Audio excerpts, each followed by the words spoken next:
그때 제자들이 예수께 나와 이르되 천국에서는 누가 크니이까? 예수께서 한 어린아이를 불러 그들 가운데 세우시고 이르시되 진실로 너희에게 이르노니 너희가 돌이켜 어린아이들과 같이 되지 아니하면 결단코 천국에 들어가지 못하리라. 그러므로 누구든지 이 어린아이와 같이 자기를 낮추는 사람이 천국에서 큰 자니라. 아멘. 우리가 살아가는 세상은 참으로 경쟁이 치열합니다. 하지만 이러한 경쟁은 고도화된 현대사회를 살아가는 우리들에게만 해당되는 말은 아닙니다. 예수님 당시의 사람들, 특히 예수님의 제자들도 이러한 경쟁의식을 가지고 살았던 것을 볼 수 있습니다. 제자들이 예수님께 예수님, 누가 천국에서 가장 큰 사람입니까? 라고 묻습니다. 12명의 제자 공동체 안에서도 알게 모르게 서열을 정하고 싶은 욕망이 그들 안에 있었다는 것을 보여주는 질문이죠. 특히나 앞선 17장 말씀해 보시면 예수님이 12명 중에 3명의 제자만 데리고 변화산에 올라가셨습니다. 12명 중에서 자신들을 조금 더 특별하게 생각하고 계신다는 증거로 이해할 수 있는 상황이었습니다. 적어도 서열 3번째는 내가 들어가겠다라는 생각을 하면서 마음이 들떠 있었을 것입니다.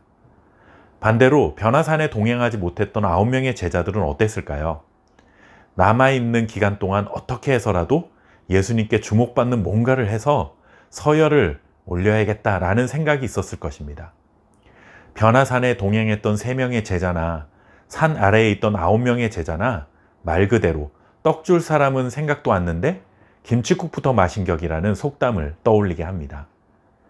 질문을 받으신 예수님께서는 한 어린아이를 불러 세우시고 이 어린아이와 같이 되지 않으면 결단코 천국에 들어가지 못할 것이며 이 어린아이와 같이 자기를 낮추는 사람이 천국에서 가장 크다라고 답해 주셨습니다.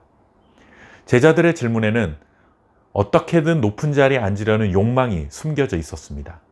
할 수 있는 대로 높은 자리에 올라가서 높은 사람으로 대접받으려 하는 것이 세상의 방식입니다.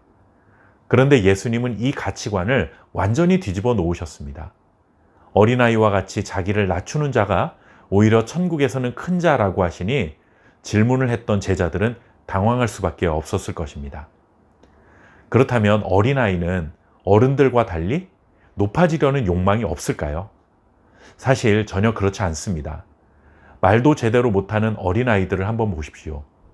그렇게 어린아이들도 엄마와 기싸움을 한다는 말을 들어보셨을 것입니다. 이것은 사람이 본능적으로 높은 곳을 향하려는 태도가 있다는 증거입니다.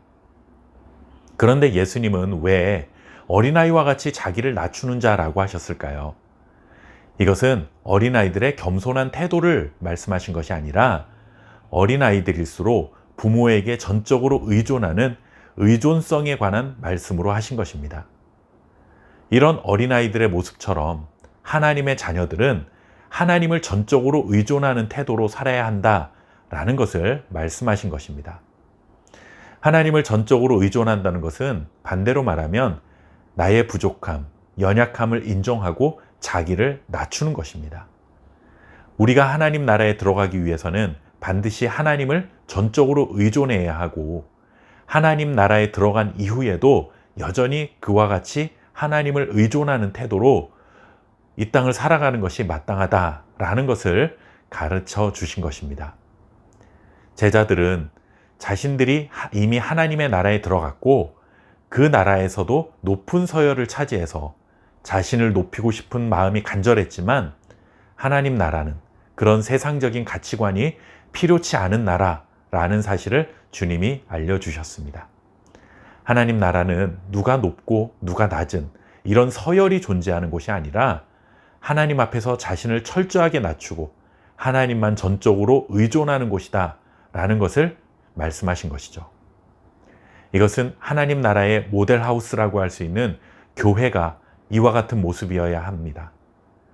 교회가 세상적인 서열로 사람들을 줄 세우는 곳이 되어서는 안 됩니다.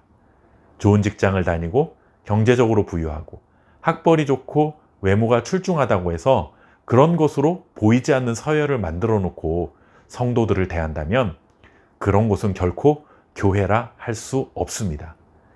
교회 안에서도 누군가에게 인정받고 작은 권한이라도 손에 쥐기 위한 노력보다 언제나 하나님 앞에서 나를 낮추고 하나님만 전적으로 의지하고 그렇게 낮아진 마음으로 성도들을 섬기는 자로 살아가면서 하나님 나라를 맛보는 건강한 교회를 세워가는 저와 여러분 될 수 있기를 바랍니다. 감사합니다.